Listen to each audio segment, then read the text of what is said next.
ناظرین، اللہ تعالیٰ کا احسان عظیم ہے کہ اس نے سال میں ہمیں ایک بابرکت مہینہ عطا فرمایا جسے رمضان المبارک کے نام سے پکارا جاتا ہے۔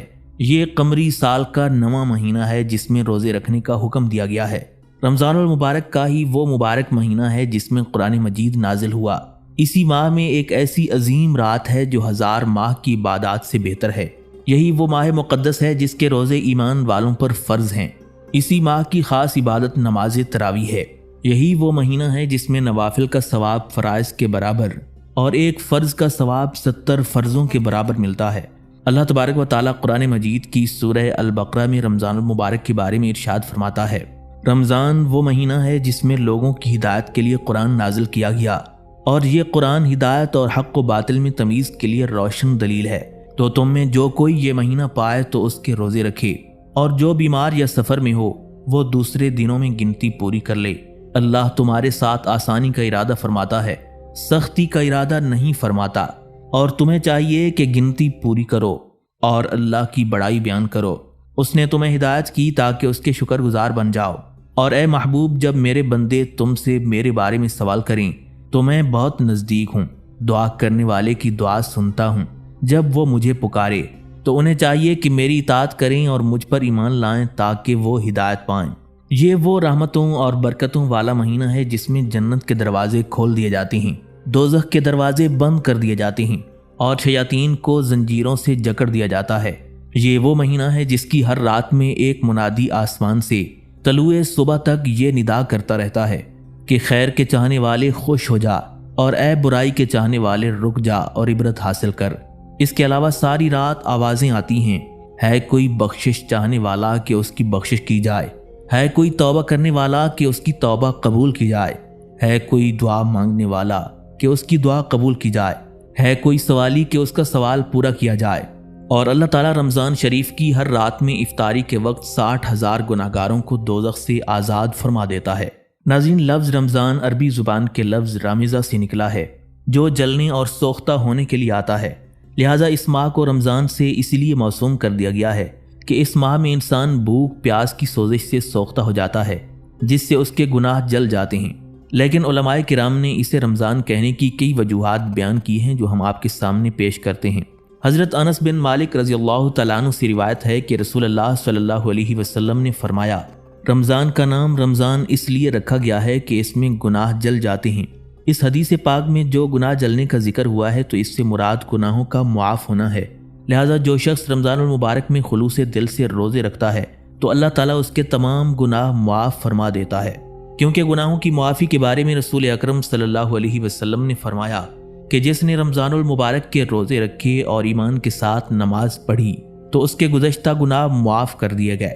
حضرت شیخ عبد القادر جیلانی رحمۃ اللہ علیہ فرماتی ہیں کہ بعض اصحاب کا خیال ہے کہ چونکہ اس ماہ میں گرمی کی وجہ سے پتھر تپنے لگتے ہیں اور رمضان گرم پتھر کو کہتے ہیں، اس لیے اسے رمضان کہنے لگے۔ ایک قول یہ بھی ہے کہ چونکہ اس ماہ میں گناہ جلا دیے جاتے ہیں اس لیے اسے رمضان کہا گیا۔ بعض اصحاب نے اسے شدت کی وجہ سے رمضان قرار دیا ہے۔ بعض کا کہنا ہے کہ رمضان میں نصیحت اور فکر آخرت کی گرمی سے دل اس طرح متاثر ہوتے ہیں جیسے ریت اور پتھر گرمی سے تپتے ہیں۔ ایک قول یہ بھی ہے کہ یہ لفظ رامزہ سے بنا ہے اور رامزہ کے معنی ہے برساتی بارش، چونکہ رمضان بدن سے گناہوں کو دھو ڈالتا ہے اور دلوں کو اس طرح پاک کر دیتا ہے جیسے بارش سے چیزیں دھل کر پاک صاف ہو جاتی ہیں۔ علامہ ضیاء اللہ زمخشری رحمۃ اللہ علیہ کے قول کے مطابق اس مہینے کا یہ نام یعنی رمضان اس وجہ سے رکھا گیا ہے کہ اس مہینے میں قدیم زمانے سے روزوں کی عبادت سر انجام دی جاتی رہی ہے، اور روزوں میں بھوک پیاس کی شدت اور تکلیف کی بنا پر اس کا نام رمضان رکھا گیا۔ اس کے علاوہ بھی 2 وجوہات ہیں۔ پہلی وجہ یہ ہے کہ اس ماہ میں نفس کو تکلیف پہنچتی ہے، اور اس شدت تکلیف کے باعث انسانی نفس اللہ کی طرف راجع ہوتا ہے، اور اس کے راجع ہونے سے گناہ معاف ہوتے ہیں، نیکیوں میں اضافہ ہوتا ہے، درجات میں بلندی ہوتی ہے، اور اس طرح گناہوں کے جل جانے یعنی ختم ہو جانے کی نسبت سے اس ماہ کا نام رمضان پڑ گیا۔ دوسری وجہ رمضان سے مشتق ہونے کی ہے جس کے معنی سوختہ کے ہیں، یعنی جو چیز جل جاتی ہے تو وہ اصل کی طرف لوٹ آتی ہے، لہٰذا اسی طرح انسان رمضان المبارک میں روزہ رکھنے سے جلتا ہے اور جل کر اس میں جلا پیدا ہوتی ہے تو اس جلا سے انسان حقیقی روشنی پاتا ہے اور اپنے اصل ہی کی طرف راغب ہونا انسانی زندگی کا مقصد ہے۔ حضرت سیدنا شیخ عبد القادر جیلانی رحمۃ اللہ علیہ نے رمضان کے حروف کی برکتوں کے سلسلے میں فرمایا ہے کہ رمضان کے 5 حروف ہیں۔ رے سے مراد رضوان اللہ یعنی اللہ تعالیٰ کی خوشنودی، میم سے مراد محبت اللہ یعنی اللہ تعالیٰ کی محبت، ضاد سے مراد زمان اللہ یعنی اللہ تعالیٰ کی ذمہ داری، الف سے مراد الفت اور نون سے مراد اللہ کا نور ہے۔ اس سے معلوم ہوا کہ جو شخص روزہ رکھتا ہے تو اس میں یہ 5 اوصاف پیدا ہو جاتے ہیں۔ رمضان المبارک کو اس کے اصلی نام کے علاوہ چند ایک صفاتی ناموں سے بھی پکارا جاتا ہے، کیونکہ اس ماہ کے فیوز و برکات بہت زیادہ ہیں، جن کی بنا پر یہ مہینہ اپنے اصلی نام کے علاوہ کئی دیگر ناموں سے مشہور ہے۔ ماہ رمضان کا پہلا صفاتی نام شہر الصیام ہے، جس کا مطلب ہے روزے رکھنے کا مہینہ۔ چونکہ اس ماہ کے روزے فرض ہیں، اس لیے یہ شہر الصیام کے نام سے مشہور ہو گیا۔ لفظ صیام کے لغوی معنی رک جانے کے ہیں۔ روزے میں چونکہ انسان اپنے آپ کو مقررہ وقت تک کھانے پینے سے روک لیتا ہے، لہٰذا اس عمل کی بنا پر اسے صیام کہا جاتا ہے۔ رمضان المبارک اسلامی سال کے مہینوں سے افضل ہے اور اسی فضیلت کی بنا پر اسے سید الشہور یعنی مہینوں کا سردار مہینہ کہا جاتا ہے۔ اس کے بارے میں رسول اکرم صلی اللہ علیہ وسلم نے فرمایا، رمضان سب مہینوں کا سردار مہینہ ہے۔ ایک مرتبہ رمضان المبارک کا تذکرہ کرتے ہوئے حضور علیہ الصلوۃ والسلام نے رمضان المبارک کو تمام مہینوں سے فضیلت دی۔ ایک اور مقام پر حضرت سیدہ عائشہ صدیقہ رضی اللہ تعالیٰ عنہ سے روایت ہے کہ رسول اللہ صلی اللہ علیہ وسلم کے نزدیک مہینوں میں محبوب ترین مہینہ رمضان المبارک کے بعد شعبان کا مہینہ تھا۔ ایسے ہی رسول اللہ صلی اللہ علیہ وسلم سے پوچھا گیا کہ ماہ رمضان کے بعد کس ماہ کا روزہ افضل ہے، تو آپ نے فرمایا شعبان کا۔ تو تاجدار کائنات صلی اللہ علیہ وسلم کے ان ارشادات سے معلوم ہوتا ہے کہ رمضان المبارک تمام مہینوں کا سردار مہینہ ہے۔ ناظرین، رمضان المبارک کو شہر مبارک یعنی برکتوں والا مہینہ بھی کہا جاتا ہے۔ برکت کا اطلاق رحمت خداوندی کے اضافے پر ہوتا ہے۔ رمضان میں اللہ کی رحمت میں بہت اضافہ ہو جاتا ہے۔ اللہ تعالیٰ ہر خاص و عام پر مہربان ہوتا ہے۔ اس مہینے میں ہر کوئی نیکی کی طرف مائل ہو جاتا ہے۔ اکثر لوگ پابندی نماز میں آ جاتے ہیں۔ اس طرح ہر طرف خیر و برکت کا سماں بن جاتا ہے۔ اللہ سے جو کوئی نیک نیتی سے مانگے وہ پورا مل جاتا ہے۔ اسی مہینے کی خیر و برکت کے بارے میں حضرت سیدنا ابو ہریرہ رضی اللہ تعالیٰ عنہ سے روایت ہے کہ رسول اللہ صلی اللہ علیہ وسلم نے فرمایا، تمہارے پاس رمضان آیا ہے جو برکت والا مہینہ ہے۔ ایک اور مقام پر حضرت سیدنا سلمان فارسی رضی اللہ تعالیٰ عنہ سے روایت ہے کہ رسول اللہ صلی اللہ علیہ وسلم نے شعبان کے مہینے میں فرمایا، تمہارے قریب ایک عظمت والا اور برکت والا مہینہ آن پہنچا ہے۔ رمضان المبارک کو شہر الصبر یعنی صبر کا مہینہ بھی کہا جاتا ہے، کیونکہ رسول اکرم صلی اللہ علیہ وسلم نے فرمایا کہ رمضان صبر کا مہینہ ہے اور صبر کی جزا جنت ہے۔ ایک اور مقام پر فرمایا کہ اللہ تعالیٰ رمضان المبارک میں فرماتا رہتا ہے، اے میرے بندو اور کنیزو، تم کو بشارت ہو، صبر کرو اور ثابت قدمی دکھاؤ، قریب ہے کہ تمہاری تکلیف اور دکھ کو دور کر دوں اور اپنی رحمت میں جگہ عطا فرماؤں۔ ناظرین، رمضان المبارک کو شہر اللہ یعنی خدا کا مہینہ بھی کہا جاتا ہے، کیونکہ بعض چیزوں کو اللہ تعالیٰ نے اپنی طرف منسوب کر رکھا ہے۔ اس وجہ سے ان چیزوں کی اہمیت اور فضیلت عام چیزوں سے بلند و برتر ہے۔ جیسے خانہ کعبہ کی نسبت اللہ کی طرف ہے، یعنی خانہ کعبہ اللہ کا گھر ہے، ایسے ہی رمضان المبارک کی نسبت بھی اللہ رب العزت کی طرف ہے، یعنی یہ اللہ کا مہینہ ہے، کیونکہ اس میں اللہ تعالیٰ کی خصوصی عبادات کا اہتمام ہوتا ہے، اس لیے اسے شہر اللہ بھی کہا جاتا ہے۔ حضرت امام جعفر صادق علیہ السلام فرماتے ہیں کہ تاجدار کائنات صلی اللہ علیہ وسلم نے ارشاد فرمایا کہ رمضان شہر اللہ یعنی خدا کا مہینہ ہے۔ ناظرین، رمضان المبارک کا ایک نام شہر المواسات بھی ہے۔ مواسات ہمدردی اور غم خواری کو کہا جاتا ہے۔ ماہ رمضان کے روزوں میں انسان میں ہمدردی کا جذبہ بیدار ہوتا ہے، تو اس سے امیر لوگوں کو فقراء، مساکین اور پڑوسیوں کے ساتھ ہمدردی اور جود و سخا کرنے کی تربیت حاصل ہوتی ہے۔ رمضان المبارک کو ہمدردی کا مہینہ کہنے کے بارے میں بہقی شریف میں رسول اکرم صلی اللہ علیہ وسلم کی یہ حدیث شریف موجود ہے، جو شخص اپنے ماتحت ملازم کے کام میں اس مہینے میں تخفیف کر دے گا تو اللہ تعالیٰ اسے بخش دے گا اور دوزخ سے اسے آزاد فرما دے گا۔ ہمدردی کا دوسرا طریقہ یہ ہے کہ دوسروں کے ساتھ حصول رزق اور ذرائع معاش میں تعاون کیا جائے۔ اس کے بارے میں رسول اللہ صلی اللہ علیہ وسلم کا ذاتی رویہ رمضان المبارک میں بڑا فراخ ہو جاتا تھا، کیونکہ آپ عام حالات کی نسبت رمضان المبارک میں زیادہ سخی ہو جایا کرتے تھے۔ حضرت عبداللہ ابن عباس رضی اللہ تعالیٰ عنہ سے روایت ہے کہ وہ کہا کرتے تھے کہ رسول اللہ صلی اللہ علیہ وسلم عام حالات میں بھی لوگوں میں سب سے زیادہ سخی تھے، مگر ماہ رمضان میں تو آپ بہت ہی زیادہ سخی اور فیاض ہو جایا کرتے تھے۔ غرض یہ کہ شہر المواسات کا تقاضا یہ ہے کہ ہمدردی اور غم گساری ہمارا شیوا ہو جانا چاہیے، اور یہ چیز عبادت میں داخل ہے۔ ناظرین، روزہ ایک فرض عبادت ہے، اور اس کی فرضیت کا مدعا یہ ہے کہ اللہ تعالیٰ چاہتا ہے کہ میں اپنے بندوں کو تھوڑی سی مشقت میں ڈال کر انعام کا مستحق بنا دوں، کیونکہ اللہ تعالیٰ کو علم تھا کہ نسل آدم دنیا میں رہ کر بے پناہ گناہ کرے گی اور میری رحمت سے دور ہو جائے گی۔ چنانچہ اللہ تعالیٰ نے انسان کی بہتری کے لیے سال میں ایک ایسا موقع فراہم کر دیا کہ جس میں انسان اللہ کی عبادت کر کے اللہ کے قریب ہو جاتا ہے، اور وہ موقع ماہ رمضان المبارک ہے جس میں روزہ رکھنا فرض ہے۔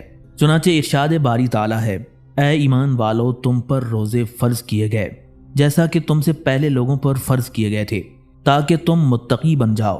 گنتی کے چند دن ہیں، پھر تم میں سے جو کوئی بیمار ہو یا سفر میں ہو تو وہ بعد میں اتنے ہی گنتی کے دن پورے کر لے، اور جو طاقت نہیں رکھتے وہ فدیے کے طور پر ایک مسکین کو کھانا کھلا دیں۔ پھر جو زیادہ بھلائی کرے تو یہ اس کے لیے بہتر ہے، اور روزہ رکھنا تمہارے لیے بہتر ہے اگر تم جانتے ہو۔ ناظرین، قرآن مجید میں روزہ کے لیے صوم کا لفظ استعمال کیا گیا ہے، جس کے معنی رکنے اور چپ رہنے کے ہیں، مگر اصطلاحی لحاظ سے روزے سے مراد یہ ہے کہ انسان اپنے آپ کو صبح صادق سے لے کر شام تک کھانے پینے اور مباشرت سے روکے، بشرطے کہ نیت بھی روزے کی ہو۔ بلا نیت روزہ کھانے پینے اور جماعت سے رکے رہنا روزہ نہیں کہلاتا۔ جسمانی صحت کی نشو و نما اور قوت کو برقرار رکھنے کے لیے انسان کو خوراک درکار ہے، جس کے پیش نظر انسان دن بھر میں وقفوں کے بعد اللہ کی عطا کردہ نعمتیں کھاتا پیتا ہے اور تازہ دم رہتا ہے۔ اس کے علاوہ انسان کی بنیادی ضرورت نفسانی جذبات کی تکمیل بھی ہے، اس لیے ان تینوں افعال کو معینہ مدت تک روکے رکھنے کا نام شریعت اسلامیہ میں روزہ ہے۔ اس کے علاوہ تمام ظاہری و باطنی خواہشات اور برائیوں سے اپنے آپ کو محفوظ رکھنا بھی روزے کی اصلیت میں داخل ہے۔ روزے کی عبادت اسلام سے قبل پہلی امتوں میں بھی تھی، مگر اس کی عبادت کی جامع اور مکمل ترین صورت مسلمانوں میں رائج ہوئی۔ اللہ تعالیٰ نے اپنے کلام میں یہ جو فرمایا ہے کہ مسلمانوں، روزہ تم پر اسی طرح فرض ہے جس طرح تم سے پہلی امتوں پر فرض تھا۔ غرض یہ کہ روزہ رکھنے کا معمول اسلام سے قبل پہلی امتوں میں بھی موجود تھا، لہٰذا اس بات کا پتہ چلتا ہے کہ روزہ اسلام سے پہلے معروف پیغمبروں کے اعمال میں شامل تھا، لیکن پہلی امتوں میں روزہ رکھنے کی جو کیفیت تھی وہ اسلام سے بالکل مختلف تھی۔ بس معلوم ہوا کہ اسلام سے پہلے جتنے بھی شریعتیں آئیں ان میں روزہ رکھنے کا حکم تھا، اور نماز کی طرح روزہ بھی سابقہ امتوں پر فرض تھا۔ البتہ ان امتوں کے درمیان روزوں کے احکامات، تعداد اور روزہ رکھنے کے بارے میں اختلاف پایا جاتا رہا، لیکن اسلام سے بہت پہلے ان امتوں کے علماء نے روزوں کی حقیقت کو بگاڑ دیا تھا اور اپنی طرف سے کئی ایک رسومات کا روزے کے ساتھ اضافہ کر لیا۔ اس لیے اہل عرب بھی اسلام سے پہلے روزے سے کچھ نہ کچھ مانوس تھے، اور قریش مکہ زمانہ جاہلیت میں 10 محرم الحرام کو روزہ رکھتے تھے، کیونکہ وہ اس دن خانہ کعبہ پر غلاف چڑھانے کی رسم ادا کرتے تھے۔ اسی طرح مدینہ کے یہود بھی 7ویں مہینے کی 10 تاریخ کو روزہ رکھا کرتے تھے۔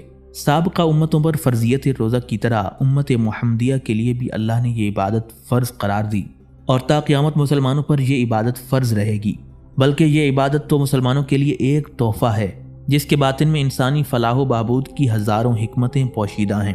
جیسا کہ ہم سب کو معلوم ہے کہ زندگی کا اصل مقصد تو اللہ کی عبادت ہے، اور ہر حال میں اللہ تعالیٰ کی بندگی انسان پر لازم ہے، کیونکہ انسان اللہ کا بندہ ہے، اور اللہ کا بندہ بننے کے لیے ہمارا کوئی لمحہ بھی عبادت سے آزاد نہیں ہونا چاہیے، اور اللہ کی بندگی میں 2 مقاصد کو پیش نظر رکھنا چاہیے۔ پہلی تو اللہ کے احکامات کی تعمیل ہے، یعنی اللہ رب العزت نے ہمیں جو کام کرنے کا حکم دیا ہے وہ بلا روک ٹوک ہم تسلیم کر کے اس پر عمل پیرا رہیں۔ اطاعت خداوندی ایسا عمل ہے جس سے اللہ کی رضا اور خوشنودی حاصل ہوگی، جس سے زندگی کا مقصد پورا ہوگا۔ عبادت میں دوسری چیز جو انسان کو مد نظر رکھنی چاہیے وہ یہ ہے کہ ایسا کوئی عمل نہ کرے جس سے اللہ رب العزت ناراض ہو، کیونکہ اللہ کی ناراضی انسان کی تباہی کا باعث بنتی ہے، چنانچہ اس سے بچنا ضروری ہے۔ اس سے یہ ثابت ہوا کہ انسان کو ایسا راستہ اختیار کرنا چاہیے جس کو اللہ نے پسند کیا ہے، جسے قرآن مجید میں صراط مستقیم کہا گیا ہے، اور یہی صراط مستقیم اطاعت اور عبادت کا درمیانی راستہ ہے، اور اس پر کاربند ہونا ہر مسلمان کا مقصد حیات ہے۔ چنانچہ روزہ کے فرض ہونے کی سب سے بڑی دلیل اور وجہ بھی یہی ہے کہ روزہ صراط مستقیم پر چلنے کے لیے ایک تربیت ہے، اور اس مختصر سی تربیت سے انسان میں وہ جذبہ پیدا ہو جاتا ہے کہ جس کی بنا پر وہ سارا سال اللہ کی عبادت سے غافل نہیں رہ سکتا۔ ناظرین، روزے کی فرضیت کا حکم 2 ہجری میں تحویل کعبہ کے واقعے سے کم و بیش 10-15 دن بعد نازل ہوا۔ آیت روزہ شعبان کے مہینے میں نازل ہوئی۔ اس وقت سے لے کر قیامت تک روزے مسلمانوں پر فرض کیے گئے۔ بعض مفسرین کا کہنا ہے کہ حضور نبی علیہ الصلوۃ والسلام جب مکہ مکرمہ سے ہجرت کر کے مدینہ منورہ میں آ کر آباد ہو گئے تو مسلمانوں کو کفار مکہ کی شرارتوں سے کچھ سکون میسر آیا، اور مدینہ منورہ میں آنے کے بعد اس امر کی اشد ضرورت تھی کہ مسلمانوں کی عبادت کے طریقے بھی مکمل ہو جائیں۔ اس غرض کے پیش نظر سن 2 ہجری میں رمضان کے روزے رکھنا فرض ہو گئے۔ اگرچہ روزہ سے پہلے توحید اور نماز فرض ہو چکی تھی، اور روزہ کی پابندی سے پہلے ان 2 ارکان پر مسلمان مضبوطی سے عمل پیرا ہو چکے تھے، لیکن روزہ سے مسلمانوں میں انتہائی استقامت پیدا ہوئی۔ اس کی فرضیت سے پہلے یوم عاشورہ اور ایام بیس یعنی چاند کی 13، 14 اور 15 تاریخ کے روزے فرض تھے، اور رمضان کے روزے فرض ہونے سے ان کی فرضیت منسوخ ہو گئی۔ لیکن مفسرین یہ بھی کہتے ہیں کہ یہ روزے فرض نہیں تھے، صرف ان کی تاکید تھی، اور فرضیت رمضان سے یہ تاکید ہلکی ہو گئی۔ اب ہم رمضان شریف کی فرضیت کے بارے میں آپ کے سامنے چند احادیث مبارکہ پیش کرتے ہیں۔ حضرت عبداللہ ابن عمر رضی اللہ تعالیٰ عنہ سے روایت ہے کہ رسول اللہ صلی اللہ علیہ وسلم نے عاشورہ کا روزہ رکھا اور اس کا حکم دیا۔ جب رمضان کے روزے فرض ہوئے تو اسے ترک کر دیا گیا، اور حضرت عبداللہ ابن عمر اس دن روزہ نہ رکھتے مگر یہ کہ وہ دن آ پڑتا جس دن روزہ رکھنا آپ کا معمول تھا تو روزہ رکھ لیتے تھے۔ بخاری شریف میں حضرت سیدہ عائشہ صدیقہ رضی اللہ تعالیٰ عنہ سے روایت کردہ یہ حدیث شریف موجود ہے کہ قریش عہد جاہلیت میں عاشورہ کے روزے رکھا کرتے تھے۔ رسول اللہ صلی اللہ علیہ وسلم نے بھی ان کا حکم دیا۔ پھر جب رمضان کے روزے فرض قرار دیے گئے تو آپ نے فرمایا جو چاہے روزہ رکھے اور جو چاہے نہ رکھے۔ ناظرین، اسلام میں روزہ رکھنے کے لیے ایک مہینہ مخصوص کر دیا گیا ہے، اور اس مہینے کو رمضان کا مہینہ کہا جاتا ہے۔ رمضان المبارک روحانی اور بہت سی جسمانی امراض کی دوا ہے، اور دوا بقدر ضرورت ہی ہونی چاہیے۔ اگر یہ دوا سارا سال جاری رہتی تو مسلمانوں کے جسم پر بوجھ پڑتا اور جسمانی قوت اثر انداز ہوتی، اور پھر اس سے علاج صحیح نہیں ہو سکتا تھا۔ چنانچہ 1 ماہ کی تعداد مقرر کر کے اللہ تعالیٰ نے وہ حکمتیں چھپا دی ہیں کہ جن کا انسان اندازہ نہیں کر سکتا۔ 1 مہینے کی تخصیص سے ایک مقدس ماہ مسلمانوں کے سامنے ظاہر ہو گیا، تاکہ تمام مسلمان اس ایک فرض کو ادا کر کے اسلام کے نظام وحدت کا مظاہرہ کریں۔ اور یہ زمانہ وہی موضوع تھا جس میں قرآن مجید نازل فرمایا گیا، کیونکہ انسانی زندگی کا بھی سب سے اہم فرض قرآنی تعلیمات پر عمل کرنا ہے۔ اس لیے اسی مہینے کو ماہ سیام کی سعادت ملی جس میں قرآن مجید نازل ہوا تھا۔ پھر روزوں کی تعداد مقرر کرنے کے بارے میں قرآن مجید میں ایام معدودات یعنی گنتی کے چند دن کے الفاظ فرمائے گئے۔ ناظرین، قرآن مجید میں ارشاد باری تعالیٰ ہے فمن شہد منکم الشہر فلیصمہ، جو اس مہینے کو پائے تو وہ اس کے روزے رکھے۔ اس آیت میں یہ حکم دیا گیا ہے کہ جو شخص روزوں کے مہینے کو پائے وہ اس مہینے یعنی رمضان کے روزے رکھے، اور آیت میں شاہدہ کا لفظ استعمال کیا گیا ہے جس کے معنی کسی مقام یا زمانہ میں موجود ہونے کے ہیں۔ رمضان شریف کے مہینے کو پانے کی 2 صورتیں ہیں۔ پہلی صورت تو یہ ہے کہ رمضان کا مہینہ زندگی میں بار بار ہر سال لوٹ کر آتا ہے، تو جب وہ مہینہ آئے تو جو شخص اس دنیا میں موجود ہو اور اس کا شمار ان لوگوں میں ہوتا ہو جن پر روزہ فرض ہے تو اسے روزہ رکھنا ہر صورت میں ضروری ہے۔ اگر کوئی شخص اس دنیا میں موجود نہیں ہوگا تو لا محالہ روزے نہیں پائے گا، تو اسے روزے سے کیا سروکار۔ ناظرین، روزہ فضل خداوندی کا آئینہ ہے۔ اللہ کا فضل وہ خزانہ رحمت ہے کہ جسے مل جائے اس کے دین و دنیا سنور جائیں۔ اللہ تعالیٰ بے نیاز ہے، جسے چاہے اپنی فضل سے سرفراز کرے۔ اللہ رب العزت چاہتا ہے کہ انسان اس کا عبادت گزار اور اطاعت شعار بندہ بنے، چنانچہ اللہ نے انسان میں صفات بندگی پیدا کرنے کے لیے تحفتاً کچھ فرائض حضرت انسان کے ذمے لگائے ہیں۔ روزہ بھی انہی فرائض میں سے ایک ہے۔ روزہ روح کی غذا ہے۔ اللہ اور بندے کے درمیان جو معمولی سا حجاب ہے، روزہ اسے بے نقاب کرنے کا چارہ ساز ہے۔ گویا روزہ اللہ اور بندے کی ملاقات کا دروازہ ہے۔ جو مسلمان اپنے تن کو اس دروازے سے گزارتا ہے، اللہ اس کا ہو جاتا ہے۔ پھر اللہ اسے کہتا ہے کہ تو میرا ہے اور میں تیرا ہوں۔ گویا جسے اللہ مل گیا دنیا اس کے تابع ہو گئی۔ جن بندوں کے روزوں سے اللہ خوش ہوا انہیں ولی، غوث اور قطب ابدال کر دیا۔ اے بندے، روزے کے فضائل تو کیا جانے؟ روزے کی قدر و قیمت پوچھنی ہے تو سرکار دو جہاں تاجدار کائنات امام الانبیاء سے پوچھ، رسول اکرم صلی اللہ علیہ وسلم کے صحابہ سے پوچھ جو صحرائے عرب کے تپتے ہوئے ریگزاروں میں گرمیوں کے موسم میں روزے رکھتے تھے۔ اور جہاد بھی کرتے تھے۔ اللہ ان کی نمازوں اور اعمال صالح سے اتنا خوش ہوا کہ قرآن مجید میں اس آیت مبارکہ کا نزول ہوا کہ اللہ ان سے راضی ہوا اور وہ اللہ سے راضی ہو گئے۔ روزہ عشق مصطفیٰ صلی اللہ علیہ وسلم کا زینہ ہے، حتیٰ کہ روزہ کی بدولت کئی اولیاء کو ولایت ملی۔ اسی لیے شیخ المشائخ حضرت جنید بغدادی رحمۃ اللہ علیہ فرمایا کرتے تھے کہ روزہ آدھی طریقت ہے، چنانچہ سالکان حق و صداقت روزہ ہی کے ذریعے اپنے مالک و خالق کو خوش کرتے ہیں اور رضا الہی حاصل کرتے ہیں۔ روزے کے پس پردہ بے شمار دینی و دنیاوی حکمتیں ہیں اور ایسے رموز ہیں جو صرف روزہ دار کو حاصل ہوتی ہیں۔ اس لیے اللہ کے محبوب بندے کثرت سے نفلی روزے رکھ کر ہی فضل ربانی تلاش کرتے ہیں۔ یہی وجہ ہے کہ ملت اسلامیہ پر روزہ فرض ہوا۔ رسول اکرم صلی اللہ علیہ وسلم کے بے شمار ارشادات عالیہ ہیں جن میں روزہ کے فضائل بیان کیے گئے ہیں اور انہی فضائل کی بنا پر روزہ رکھنے کی تلقین بھی کی گئی ہے۔ روزے کی فضیلت کے متعلق نبی علیہ الصلوۃ والسلام نے فرمایا، اگر اللہ کے بندے رمضان کی فضیلت جان لیں تو میری امت تمام سال روزے سے رہنے کی خواہش مند ہوتی۔ گویا کہ روزہ اسلام کی عبادات میں سے محبوب ترین عمل ہے جس سے اللہ اور اس کا رسول خوش ہوتا ہے، اور جس پر اللہ اور اس کا رسول مہربان ہو جائیں تو اس کی تقدیر بدل جاتی ہے۔ روزہ عشق مصطفیٰ کا وہ جام ہے جسے پینے سے مجلس محمدی میں حضوری کا مقام ملتا ہے، اور روزہ ہی مقام حضوری سے عرش معلیٰ کی جلوگاہ تک پہنچاتا ہے، جہاں سے ولی کو فنا فی اللہ اور بقا باللہ کے مراتب ملتے ہیں۔ حتیٰ کہ روزہ اللہ اور بندے کے درمیان ایسا راز ہے جس کی قدر اللہ ہی جانتا ہے۔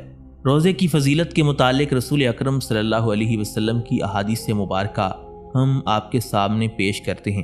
رمضان کی فضیلت کے متعلق حضور نبی علیہ الصلوۃ والسلام کے بے شمار ارشادات ہیں، لیکن ایک مرتبہ آپ نے رمضان المبارک کی آمد پر ایک بہت بڑا جامع خطبہ ارشاد فرمایا جس میں رمضان المبارک کی برکات اور سعادات کا تذکرہ فرمایا۔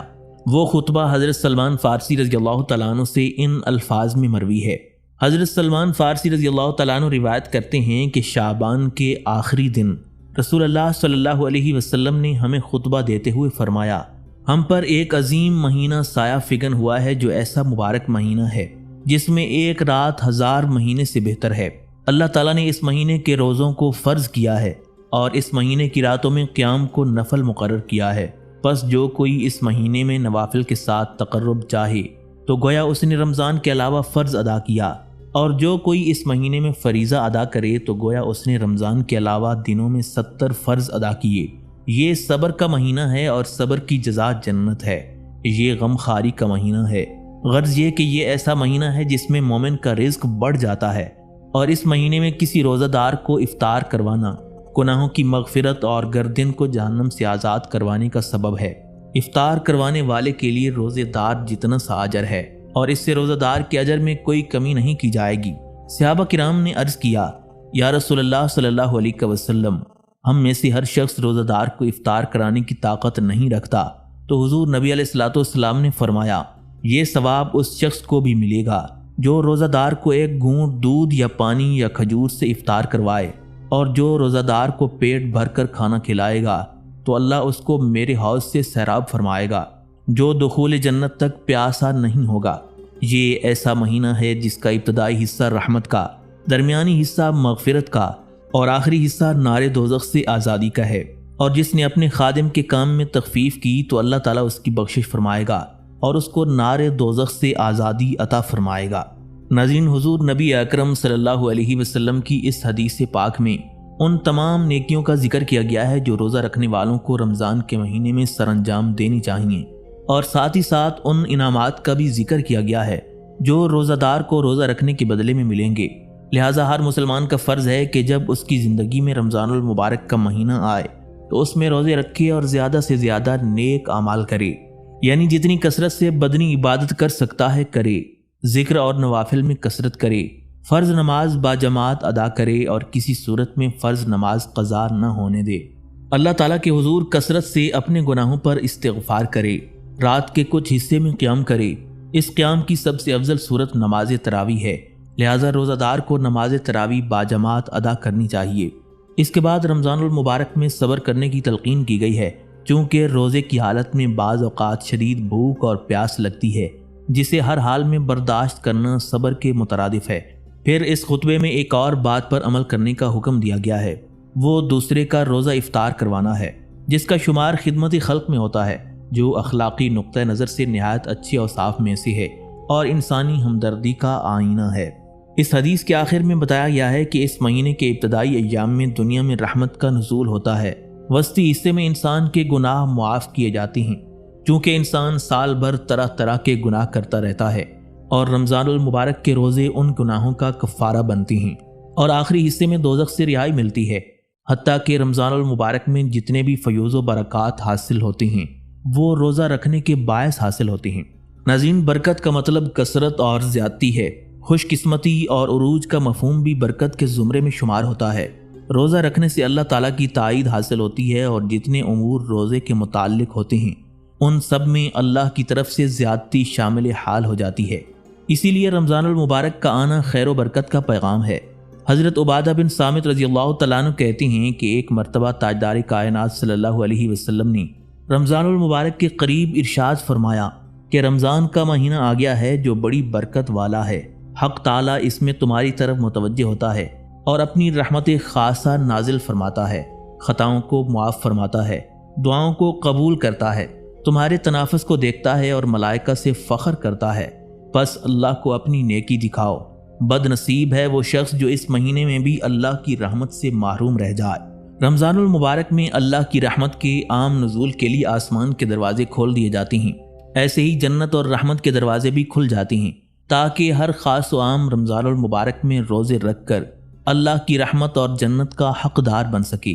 اس کے متعلق حضور نبی علیہ الصلوۃ والسلام کا فرمان عالی شان ہے۔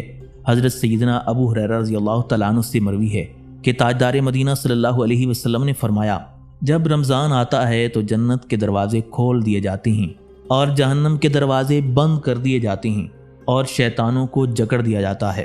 حضرت انس بن مالک رضی اللہ تعالیٰ عنہ سے مروی ہے کہ تاجدار مدینہ صلی اللہ علیہ وسلم نے فرمایا، تمہارے پاس رمضان المبارک کا یہ ماہ مقدس آ پہنچا، اس میں جنت کے دروازے کھول دیے جاتے ہیں اور دوزخ کے دروازے بند کر دیے جاتے ہیں اور شیاطین زنجیروں سے جکڑ دیے جاتے ہیں۔ رسول اکرم صلی اللہ علیہ وسلم کا یہ قول، یعنی رمضان المبارک میں آسمان کے دروازوں کا کھل جانا انتہائی جامع اور پرمعنی ہے۔ کیا یہ آسمان جو ہماری آنکھوں کے سامنے ہمیں نظر آتا ہے، اس میں دروازے ہیں، اور روزوں میں ان دروازوں کا کھلنا اہل دنیا کے لیے کس حد تک سود مند ہے؟ صوفیاء کے خیال کے مطابق یہ آسمان دنیا کے دروازے ہیں، اور ان دروازوں کا ذکر بہت سی احادیث میں بھی ہوا ہے۔ باطنی مشاہدے کے مطابق آسمان کے بہت سے دروازے ہیں، کچھ تو ان میں سے ہر وقت کھلے رہتے ہیں اور کچھ خاص موقعوں پر کھولے جاتے ہیں، اور خاص کر رمضان المبارک میں یہ دروازے کھول دیے جاتے ہیں، اور ان دروازوں سے آسمانی عنایات، نورانی تجلیات، رزاقی جوہر اور آسمانی مخلوقات کا زمین پر نزول ہوتا ہے، جس سے دنیا والوں کی بے شمار وبائیں دور ہوتی ہیں اور کئی ایک فوائد بھی حاصل ہوتی ہیں۔ اہل روحانیت کو آسمان کے دروازے کھلنے سے اللہ تعالیٰ کی حکمت کے بے پناہ اسرار حاصل ہوتے ہیں۔ اولیاء اللہ اور صوفیاء کی روحیں مراقبہ اور عالم استغراق میں ان دروازوں سے آسمانوں پر داخل ہو کر آسمانی مخلوقات اور آسمانی نظاروں کا مشاہدہ کرتی ہیں، مگر ایسا روحانی مشاہدہ روزے کی بدولت ان لوگوں کو ہوتا ہے جن کا روحانیت میں بلند مقام ہوتا ہے۔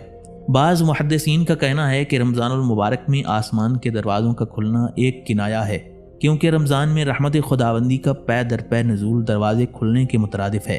نیک اعمال کسی رکاوٹ کے بغیر اوپر چڑھتے ہیں اور روزہ داروں کی دعائیں قبول ہوتی ہیں۔ ناظرین، بعض احادیث مبارکہ میں یہ روایات بیان ہوئی ہیں کہ جب رمضان المبارک آتا ہے تو اس وقت جہنم کے دروازے بند کر دیے جاتے ہیں۔ جہنم ایک بہت بڑا گڑھا ہے جو بہت ہی برا ٹھکانہ ہے، جس میں مختلف طبقات ہیں، جہاں گناہ کرنے والوں کو آخرت میں سزا دی جائے گی۔ رمضان المبارک میں دوزخ کے دروازوں کا بند کیا جانا اس بات کی طرف کنایہ ہے کہ روزہ دار ایسے کاموں سے بچا رہتا ہے جو آخرت میں جہنم میں داخل ہونے کا باعث بنتے ہیں۔ اس اعتبار سے یہ کہا گیا ہے کہ رمضان المبارک میں دوزخ کے دروازے بند کر دیے جاتے ہیں تاکہ لوگ گناہوں کی بجائے نیک اعمال کریں۔ حضرت ابو ہریرہ رضی اللہ تعالیٰ عنہ سے روایت ہے کہ رسول اللہ صلی اللہ علیہ وسلم نے فرمایا، جب رمضان کی پہلی رات آتی ہے تو شیطان اور سرکش جن قید کر لیے جاتے ہیں اور دوزخ کے دروازے بند کر دیے جاتے ہیں۔ دوزخ کا کوئی دروازہ نہیں کھولا جاتا، جنت کے دروازے کھول دیے جاتے ہیں اور کوئی دروازہ بند نہیں کیا جاتا۔ ایک ندا کرنے والا پکارتا ہے، اے خیر کے طلب کرنے والوں متوجہ ہو جاؤ، اور اے شرک کے طلب کرنے والے باز رہو۔ اور اللہ کے لیے آگ سے آزاد ہونے والے ہیں، اور ایسا ہر رات ہوتا ہے۔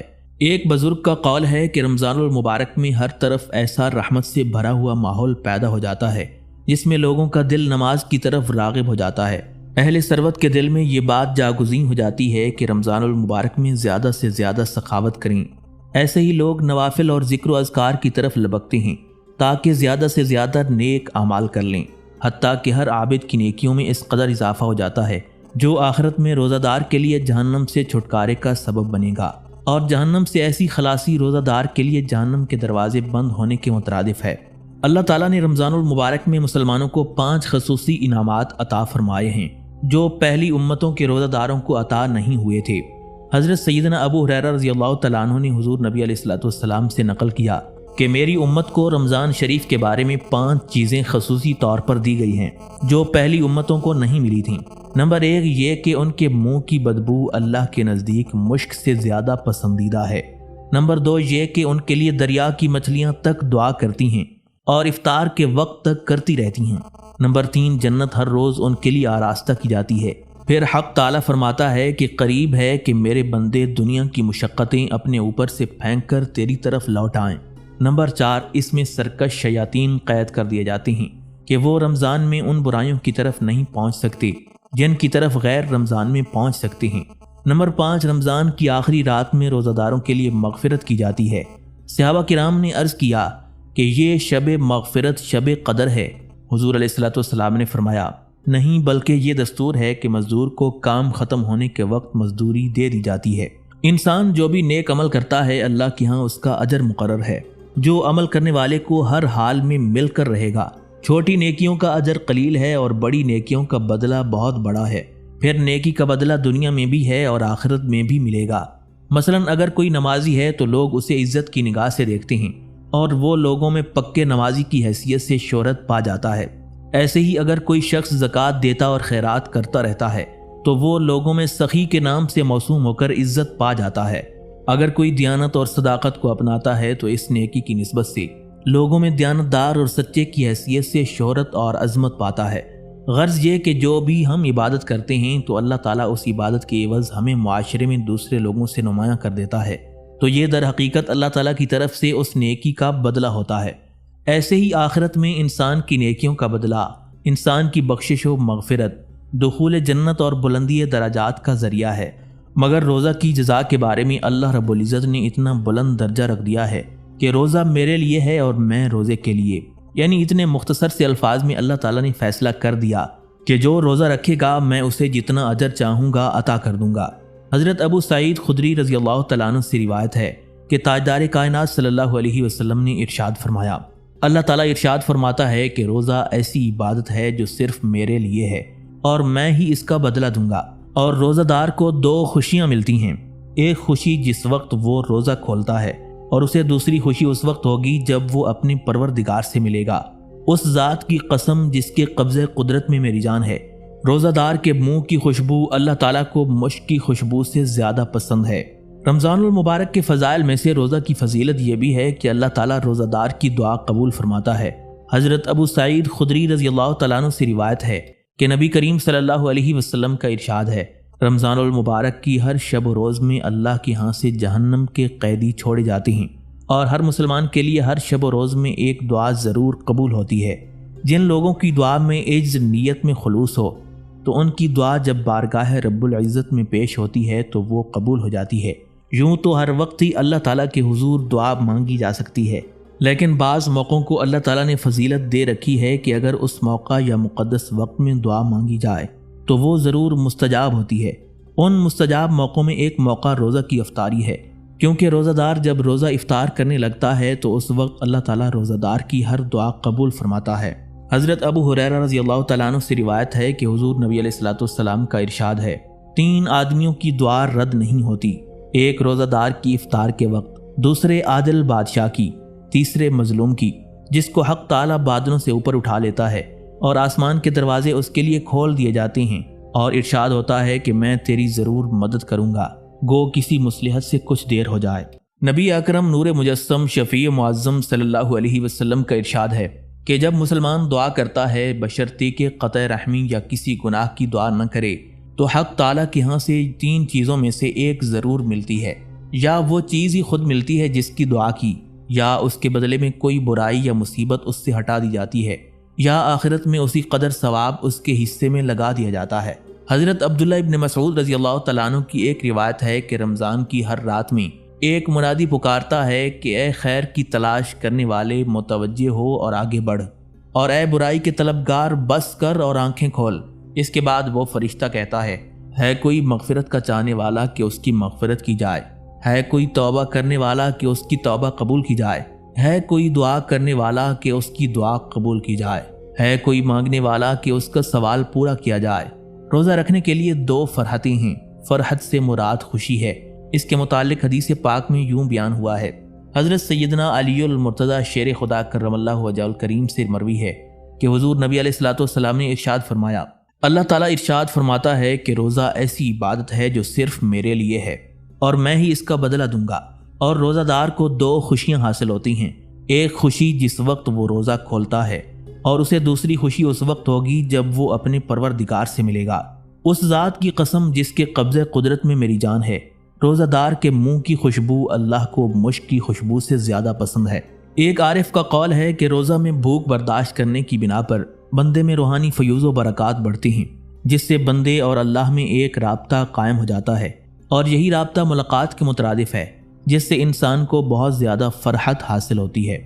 روزہ داروں کی حوصلہ افزائی کا ایک اعزاز یہ ہے کہ جنت کو سجایا جاتا ہے۔ اس کے متعلق حضور نبی علیہ الصلوۃ والسلام کا فرمان یہ ہے، حضرت عبداللہ ابن عمر رضی اللہ تعالیٰ عنہ سے روایت ہے کہ بے شک رسول اللہ صلی اللہ علیہ وسلم نے فرمایا، سال کے شروع سے آئندہ سال تک رمضان کے لیے جنت کو مزین کیا جاتا ہے۔ جب رمضان کا پہلا دن ہوتا ہے تو عرش کے نیچے سے جنت کے پتوں سے حوروں پر ایک ہوا چلتی ہے، وہ کہتی ہیں، اے ہمارے پروردگار، اپنے بندوں میں ہمارے ایسے شوہر بنا جن کے ساتھ ہماری آنکھیں ٹھنڈی ہوں اور ہمارے ساتھ ان کی آنکھیں ٹھنڈی ہوں۔ ہر شخص کی یہ خواہش ہوتی ہے کہ دنیا اور آخرت میں اس کی جائے قیام صاف ستھری، عمدہ اور عالی شان ہو۔ آخرت میں روزہ داروں کی جائے قیام جنت ہے، جس میں روزہ دار کے لیے عالی شان محلات ہوں گے، اور ان خوبصورت محلات کا امتیاز یہ ہے کہ وہ مردان حق جن کو روزہ کی بدولت جنت ملے گی، جوں وہ ہر سال روزے رکھنے کے اہتمام کرتے جا رہے ہیں، ویسے ہی ان کے لیے سال بہ سال جنت سجتی جا رہی ہے۔ اور آخرت میں جب وہ جنت میں داخل ہوں گے تو اس وقت ان کے نیک اعمال کی بنا پر جنت بہت زیادہ سج چکی ہوگی۔ اس خبر پر روزے دار بہت خوش ہوں گے۔ مشاہدے کی بات ہے کہ جب کسی شخص کو خاص اہمیت حاصل ہو تو جب وہ کسی مقام پر جائے تو اس کا شاندار طریقے سے استقبال کیا جاتا ہے، اس کی قیام گاہ کو خوب سجایا جاتا ہے تاکہ سجاوٹ کو دیکھ کر آنے والا خوش ہو۔ ایسے ہی روزہ داروں کے لیے جنت ہر سال سجائی جاتی ہے اور اس کی سجاوٹ قیامت تک جاری رہے گی، حتیٰ کہ روزہ دار قیامت کے روز جب جنت میں داخل ہوں گے تو وہ اس بے مثل جنت کی سجاوٹ کو دیکھ کر بے حد مسرور ہوں گے، اور یہ ان کے روزے کا انعام ہوگا۔